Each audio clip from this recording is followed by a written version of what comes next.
चलिए भाई, एक बार फिर से आपका बहुत बहुत स्वागत है हमारे टीचिंग प्लेटफॉर्म शिक्षा सिटी पे। तो आज हम आपको प्रैक्टिस सेट नंबर 10 प्रेजेंट करने वाले हैं स्टैटिक जीके का। और उम्मीद करता हूँ इससे पहले जितने भी सेट्स हैं वो आपने देखे होंगे, नहीं देखे हैं तो आप स्टैटिक जीके की प्लेलिस्ट देख लीजिएगा।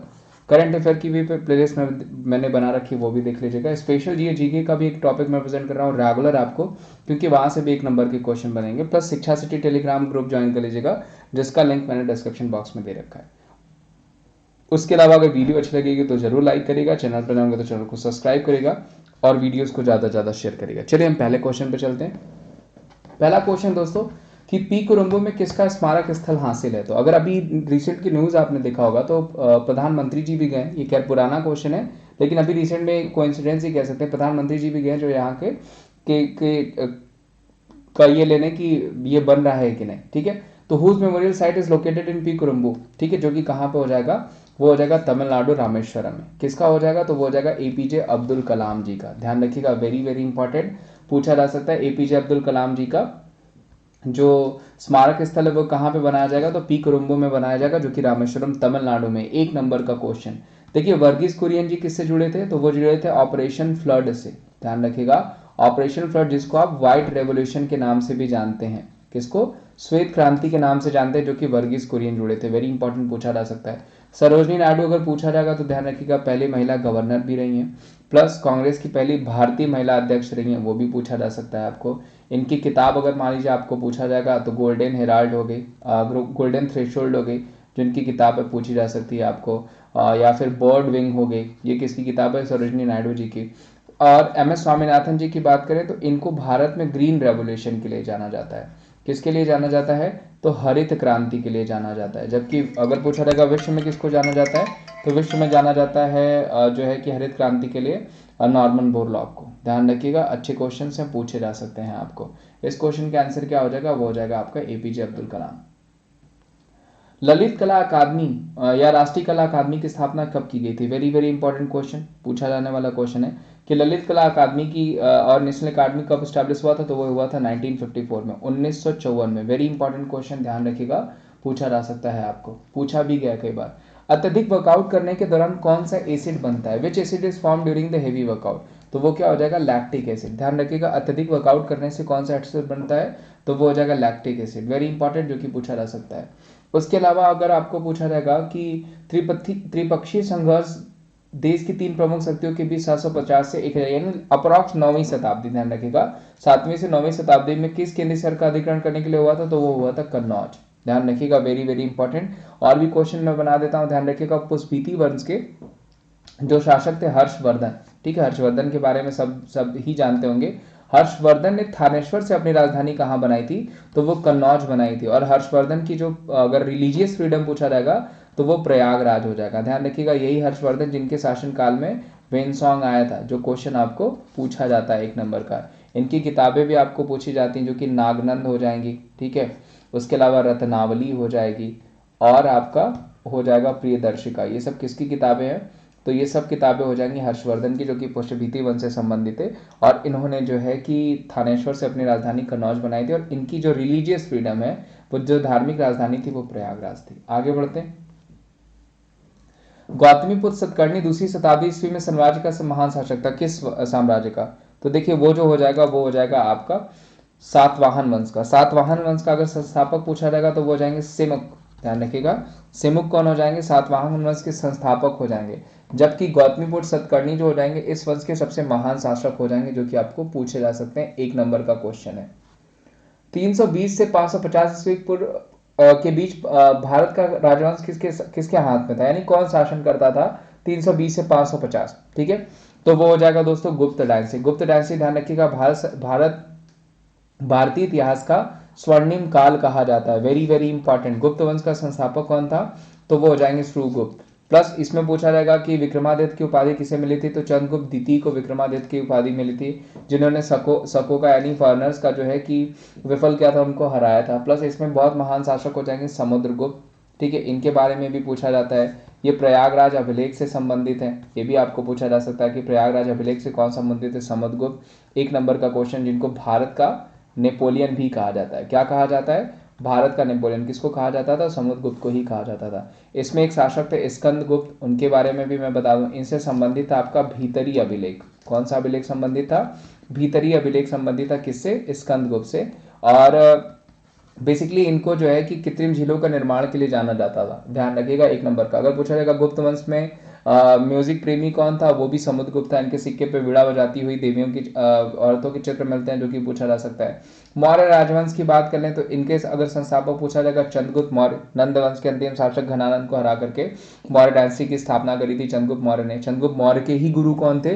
तो वो हो जाएंगे कौटिल्य, जिनको कौटिल्य के नाम से जानते हैं आप, जिन्होंने इकोनॉमिक्स यानी अर्थशास्त्र किताब लिखी थी। ठीक है, कौटिल्य कह लें, चाणक्य कह लें, विष्णुगुप्त कह लें, तीनों उन्हीं का नाम था।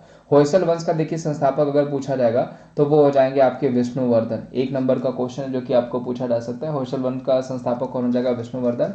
और मगध राजवंश, मगध पे ही जो है आप अगर बात करूं 16 महाजनपदों में मगध से ही शुरू हुआ इस पे शासन करना, जिसपे मगध पे सबसे पहले शासन किया हर्यक वंश ने। हर्यक वंश का संस्थापक कौन था? बिंबिसार। ये सब मैंने आपको पढ़ा रखा है हिस्ट्री में।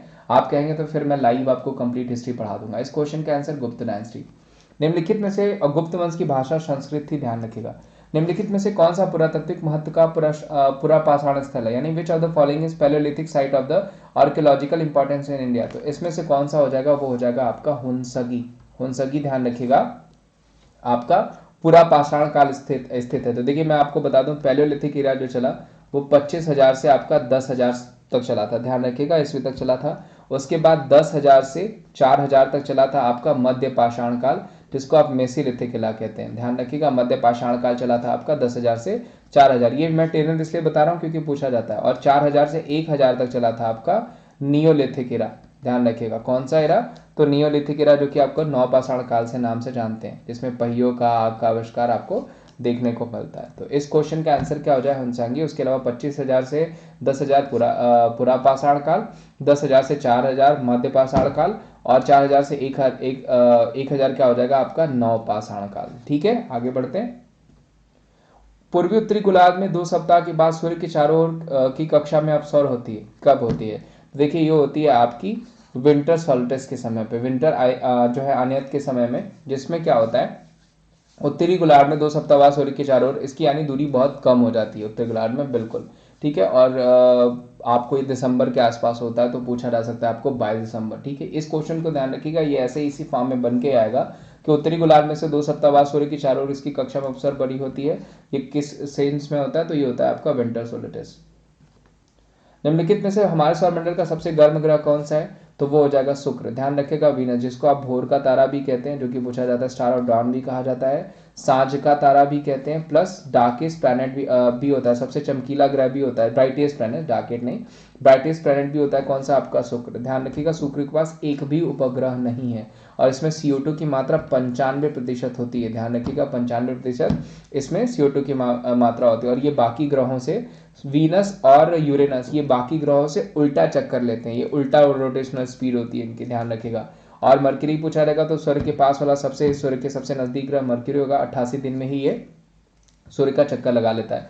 मार्स के पास देखिए 2 उपग्रह है, जो कि पूछा जाएगा। मंगल ग्रह लाल रंग का ग्रह है, ठीक है, और इसके पास 2 उपग्रह कौन कौन से हो जाएंगे? फोबोस, मैं लिख देता हूं क्योंकि पूछा जाता है आपको, डीमोस, जिसमें डीमोस ध्यान रखिएगा सबसे छोटा उपग्रह, सबसे अगर पूछा जाएगा कि सबसे छोटा उपग्रह कौन सा है, वह डीमोस हो जाएगा, जो कि मार्स के पास है। और बृहस्पति के पास 79 उपग्रह है, जिसमें इसके पास सबसे बड़ा उपग्रह है वो हो जाएगा गैनीमेड। गैनीमेड ध्यान रखिएगा सोलर सिस्टम का सबसे बड़ा सैटेलाइट उपग्रह है, जो कि पीले रंग का है, ध्यान रखिएगा, और वो बृहस्पति के पास है। और अभी जो है सबसे अधिक उपग्रह हो जाएगा 82 किसके पास? तो वो हो जाएगा शनि ग्रह के पास। और इसके पास जो इसका जो शनि ग्रह का सबसे बड़ा उपग्रह है वो हो जाएगा टाइटन। जबकि सबसे बड़ा उपग्रह पूछा जाएगा तो गैनीमेड, ध्यान रखिएगा, और सबसे छोटा उपग्रह पूछा जाएगा तो वो हो जाएगा आपका डीमोस। ये 1 नंबर का क्वेश्चन आपको पूछा जाता है, ध्यान रखिएगा। सोलर सिस्टम की खोज किसने करी थी? कॉपरनिकस ने करी थी। पूछा जाता है 1 नंबर का क्वेश्चन, ये सब क्वेश्चन आपको बनेंगे। और भाई सोलर सिस्टम में सबसे बड़ा रोल किसका? सूर्य का। सूर्य क्या होता है? एक स्टार होता है, ठीक है, एक गैसियस स्फीयर है, गैसीय गोला, जिसमें 71% हाइड्रोजन हो जाएगा, 26.5% आपका हीलियम हो जाएगा। ऐसे क्वेश्चंस बनेंगे। जियोग्राफी भी मैं पढ़ा दूंगा, आपको थोड़ा समय देना होगा, मैं आपको कोशिश करूंगा कि आपके 2-3 फैक्ट्स ग्रुप से पहले सब पढ़ा दूं। कौन सा अनुच्छेद जो है अंतर्राष्ट्रीय शांति सुरक्षा को प्रोत्साहित करने से संबंधित है? तो देखिए यहाँ पे मैं आपको बता दूं कि 36 से 51 तक जो आता है डीपीएसपी के अंतर्गत आता है। तो इतना तो आपका ये पता चल गया कि 36 से 51 जो है वो डीपीएसपी के अंतर्गत आता है। ये तीनों आर्टिकल से संबंधित हैं। 51A संबंधित हो जाएगा हमारा फंडामेंटल ड्यूटी से, यानी मौलिक जो हमारे कर्तव्य हैं उनसे। 51A में उसको जोड़ा गया था 42वें संविधान संशोधन में। टोटल 11 हमारे मौलिक कर्तव्य रशिया से ले गए। हम इनके बारे में बात करते हैं। सबसे पहले तो इस क्वेश्चन का आंसर हो जाएगा आर्टिकल 51, जिसमें इंटरनेशनल पीस एंड सिक्योरिटी की बात कही गई है। 42 में बात कहा जाएगा तो ह्यूमन वर्क कल्चर के बारे में डिपेंड किया गया, यानी जो हमारी कार्य प्रसंगति है उसके बारे में बताया गया। प्लस इसमें फीमेल छुट्टी के बारे में भी बताया गया, जो सुत्ती वाले समय में, यानी जब प्रेगनेंसी के समय दी जाने वाली छुट्टी में, यानी कार्य संगत के बारे में बताया गया। एक तरीके से बात करें तो कल्चर ऑफ वर्क बताया गया इसमें आपका 42 में। और आर्टिकल 50 की बात करें तो देखिए इसमें भी आपको आर्टिकल 50 में बताया गया प्रोटेक्शन ऑफ मॉन्यूमेंट्स। ठीक है, ध्यान रखिएगा, पूछा जा सकता है, 1 नंबर का क्वेश्चन बनता है। इस क्वेश्चन का आंसर हो जाएगा आर्टिकल 51। डीपीएसपी के अंतर्गत आता है, directive principle of state policies. और ये हमारी कहाँ से ली गई है? तो ये ली गई है आयरलैंड से। डीपीएसपी कहाँ से ली गई है? तो वो ली गई है आयरलैंड से, जो कि आपको पूछा जा सकता है, 1 नंबर का क्वेश्चन है। और डीपीएसपी ध्यान रखिएगा वेलफेयरिंग ऑफ स्टेट के लिए काम करती है। जो हमारा राज्य होता है उसके वेलफेयर के लिए काम करती है, जिसमें वो इकोनॉमिक और सोशल जो बैलेंसिंग के लिए काम करती है, जो कि पूछा जा सकता है आपको।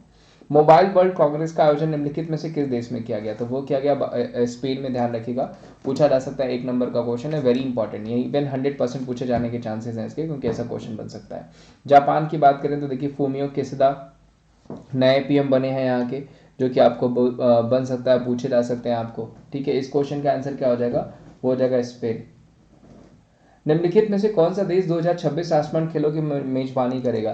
तो देखिए 2022 में बता दूं आपको, राष्ट्रमंडल खेल कहाँ पे हुए थे? ऑस्ट्रेलिया के गोल्ड कोस्ट में हुए थे। कहाँ पे हुए थे? ऑस्ट्रेलिया के गोल्ड कोस्ट में। 2026 में ये कहाँ पे होंगे? सॉरी 2026 पूछा गया ना, 2018 में ऑस्ट्रेलिया के गोल्ड कोस्ट में हुए थे, 2022 में ये होंगे आपके यूके बर्मिंघम में, और 2026 में फिर से ये हो जाएंगे आपके कहाँ पे? तो वो हो जाएगा ऑस्ट्रेलिया में। ध्यान रखिएगा, 2026 पूछा, मुझे लगा 2022 पूछा था। 2026 ऑस्ट्रेलिया में, 2018 भी आपका ऑस्ट्रेलिया में हुआ था, और 2022 अभी आपका हो रहा है बर्मिंघम यूके में। ठीक है, ये कंफर्म क्लियर कर लीजिएगा, जिससे आपको सही हो जाएगा। और 2018 वाले का जो मैस्कट था वो था बोरोबी, जो ऑस्ट्रेलिया के जो गोल्ड कोस्ट में हुआ था। और 2026 वाले में क्या हो जाएगा? पेरी द बुल पूछा जा सकता है। सॉरी 2022 वाले में पेरी द बुल हो जाएगा, जो कि आपका यूके में होने वाला है। तो पूछा जा सकता है, 1 नंबर का क्वेश्चन है। सबसे पहला दिल्ली में हुआ था। निम्नलिखित में से कौन सा कार्बन मोनोऑक्साइड और हाइड्रोजन का मिश्रण है? तो वो हो जाएगा जल गैस। ध्यान रखिएगा, जो वाटर गैस है वो क्या हो जाएगी? कार्बन और हाइड्रोजन का कार्बन मोनोऑक्साइड और हाइड्रोजन का मिश्रण हो जाएगी। टीयर गैस पूछा जाएगा, इसका केमिकल नेम क्लोरोएसिटोफेनॉन पूछा जाता है आपको। और वहीं अगर पूछा जाएगा आपको कि लॉफिंग गैस का क्या हो जाएगा, तो वो हो जाएगा नाइट्रस ऑक्साइड N2O। पूछा जा सकता है, 1 नंबर का क्वेश्चन है। निम्नलिखित में से किस राज्य ने Scotch state of governance ranking 2021 में स्थान हासिल किया? देखिए कल अगर आपने सेशन देखा होगा कल का करेंट अफेयर वाला, तो उसी में मैंने बताया था कि आंध्र प्रदेश। और Scotch CM of the year अगर किसको चुना गया, तो वो चुना गया जगन मोहन रेड्डी को, जो कि यहाँ के सीएम भी हैं। ध्यान रखिएगा, आंध्र प्रदेश ने अभी अपनी 13 जो उनके यहाँ डिस्ट्रिक्ट है उसको बढ़ा करके 26 कर दिया, जो कि पूछा जा सकता है। वेरी वेरी इंपॉर्टेंट, 1 नंबर का क्वेश्चन है। और आंध्र प्रदेश के सीएम जगन मोहन रेड्डी और बीबी हरिचंदन साहब यहाँ के गवर्नर हो जाएंगे। 25वां हाईकोर्ट आंध्र प्रदेश में भी बना है। भाषा के आधार पर गठित होने वाला पहला राज्य है, 1956 में इसको गठित किया गया था। और 25वां राज्य के अलावा पहली जस्टिस सिटी भी यहीं पे बनाई गई है। पहला न्यायिक शहर पूछा जाएगा कहाँ पे बनाया गया है, तो वो आंध्र प्रदेश में ही बनाया गया है। कौन सी गैस सुरक्षित और सभी सीमित प्रकार की आग के लिए प्रभावी अग्निशामक है? तो वो हो जाएगी आपकी carbon dioxide. Very easy question, सबको ही पता होगा ये क्वेश्चन। दक्षिण गंगा नदी का दूसरा नाम क्या है? वो हो जाएगा गोदावरी। ये भी 1 नंबर का क्वेश्चन है, ये भी पूछा जा सकता है आपको। विद्युत चलन को मापने के लिए निम्नलिखित में से एसआई व्युत्क्रम इकाई क्या है? यहाँ पूछा गया है कि मेजरिंग इलेक्ट्रिक कंडक्शन के लिए एसआई डिराइव यूनिट क्या हो जाएगी? वो हो जाएगी सीमेंस। ध्यान रखिएगा, इलेक्ट्रिक कंडक्शन की एसआई यूनिट क्या हो जाएगी? तो वो हो जाएगी सीमेंस। ये भी आपको रिपीटेड क्वेश्चन है, पूछा जाएगा कन्फर्म। निम्नलिखित में से किस रंग के लिए आतिशबाजी में कैल्शियम साल्ट का उपयोग किया जाता है? तो नारंगी के लिए। ये मोस्टली आपको उल्टा करके देगा, यानी नारंगी के लिए आतिशबाजी में किसका यूज किया जाता है? तो ऑप्शन आएगा आपको कैल्शियम सॉल्ट। ध्यान रखिएगा, 1 नंबर का क्वेश्चन ये भी पूछा जा सकता है आपको। हाल ही में किस राज्य सरकार ने महिलाओं के लिए सुषमा स्वराज की घोषणा करी? तो सुषमा स्वराज जी कहाँ से संबंधित थी? वो संबंधित थी करनाल हरियाणा से। तो जाहिर से बात इस क्वेश्चन का आंसर भी क्या हो जाएगा? हरियाणा। मनोहर लाल खट्टर यहाँ के सीएम है और दुष्यंत चौटाला डेप्यूटी सीएम हो जाएंगे, ध्यान रखिएगा, पूछे जा सकते हैं। निम्नलिखित में से किस भारतीय राज्य ने निर्यात तैयारी सूचकांक 2021 में से स्थान हासिल किया था? देखिए बेसिकली पूछा गया आपको एक्सपोर्ट रेडीनेस इंडेक्स, उसमें पहले स्थान पे कौन है? गुजरात। गुड गवर्नेंस इंडेक्स में भी पहले स्थान पे कौन हो जाएगा?